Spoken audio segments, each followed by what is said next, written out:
Adlaw, Gladians. Kini si Dr. Elmer T. de Peralta, ang inyong vice-gobernador sa Sarangani.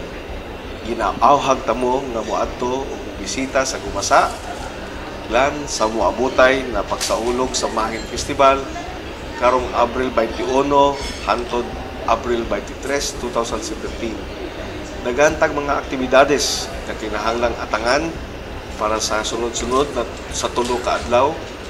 Ang isa sa pinaka-highlight sa kining selebrasyon ang pasini ni Doc Vice. Gamay na pahalipay pero kita magtigom-tigom, maguban-uban sa kining higayon. Ako si Doc Vice, Elmer at your service.